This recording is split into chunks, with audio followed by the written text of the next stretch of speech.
YouTube புதுசாக ஆரம்பிக்க போகிறேன். நான் இன்னைக்கு ஒரு ரெசிபி சமைக்க போகிறேன். நீங்கள் எல்லாரும் அதை சமைச்சு சாப்பிட்டுட்டு லைக் பண்ணுங்கள், கமெண்ட் பண்ணுங்கள், சப்ஸ்கிரைப் பண்ணுங்கள், எனக்கு சப்போர்ட் பண்ணுங்கள். ரொம்ப நன்றி. இப்போ நான் ஆரம்பிக்க போகிறேன் ரெசிபியை நீங்கள் பாருங்கள். நல்லா டேஸ்ட்டாக இருக்குது. கிரேவி செய்கிறேன், சிக்கன் கிரேவி செய்கிறேன். அளவெல்லாம் சொல்கிறேன், கரெக்டாக பண்ணுங்கள்.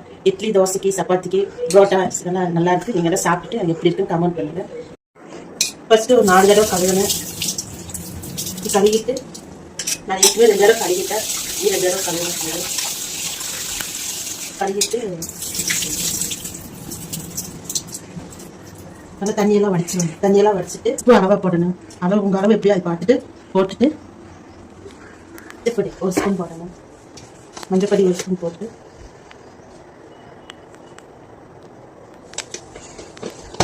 ரெண்டு ஸ்பூன் மல்லித்தூள் போட்டுட்டு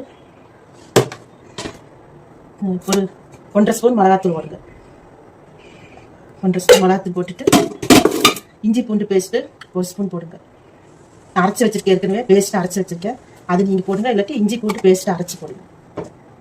கறி மசாலா தூள், சிக்கன் மசாலா தூள் இருக்கிறோம், பாக்கெட் வைக்கிறாங்க கடையில், இன்னைக்கு சக்தியில் வாங்கி அது ஒரு 2 ஸ்பூன் போட்டு நல்லா லெமன் ஒரு 1/2 ஸ்பூன் போட்டு நல்லா பரட்டி வைக்கணும்.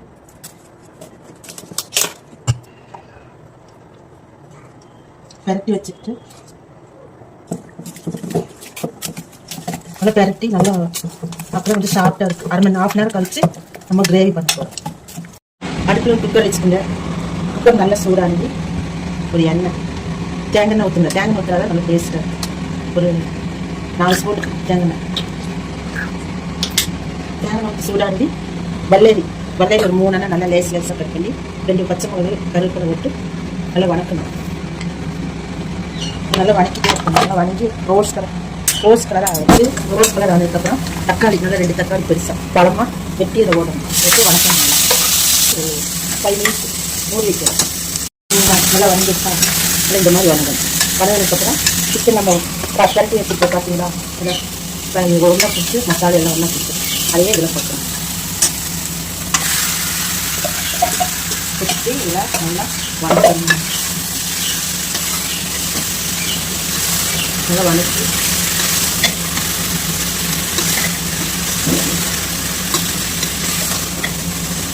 நல்லா வணங்கினதுக்கப்புறம் ஒரு 1/2 டம்ளர் தண்ணி வந்து ஊற்றி இந்த மசாலா பரட்டில் இதே தண்ணி வந்து ஒரு டம்ளர் தண்ணி இதில் ஊற்றி இது வந்து ஊற்றணும்.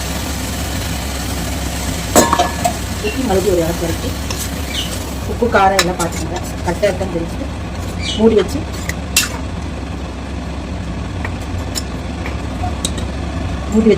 உப்பு காரெல்லாம் நல்லா கரெக்டாக இருக்கும். உப்பு பத்தலை, நான் வந்து உப்பு போட இறக்கி ஊற்றிட்டுங்க.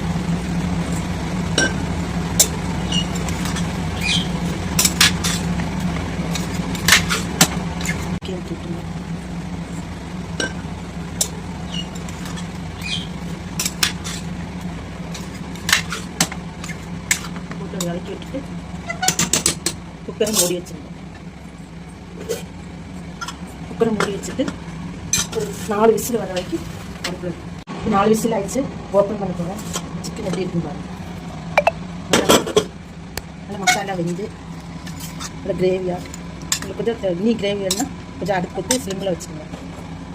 வச்சுக்கிட்டு சிம்மில் வச்சிங்கன்னா இது நல்லா திக்காக நல்லா டேஸ்ட்டாக இருக்கும் கொஞ்சம் கிரேவி.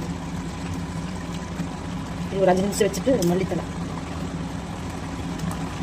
கொஞ்சம் அப்படியே தூள் போட்டு அதே எக்ஸ்ட்ராவே ஊற்றுவோம். மல்லித்தலை நல்லாயிருக்கும்.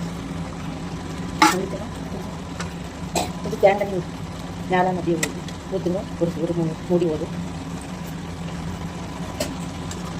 நல்லா இறக்கி விட்டுட்டு ஒரு 5 நிமிஷம் கழிச்சு ஆஃப் பண்ணி வந்துச்சு. இன்னும் ட்ரையாக வேணும்னாலும் நீங்கள் அடுப்பு ஃபுல்லாக வச்சு கூட நீங்கள் ட்ரை பண்ணிக்கலாம். இப்படி குழம்பா கிரேவியாக வேணும்னா கூட நீங்கள் பாதியாக வச்சு கூட ஆஃப் பண்ணி வச்சுருங்க. உங்களுக்கு எப்படி பிடிக்குமோ அப்படி வச்சு எடுத்து சாப்பிட்டுட்டு சிக்கன் எப்படி இருக்குன்னு அப்படின்னு பாருங்கள். பிடிச்சதுன்னா லைக் பண்ணுங்கள், ஷேர் பண்ணுங்கள், கமெண்ட் பண்ணுங்கள், சப்போர்ட் பண்ணுங்கள்.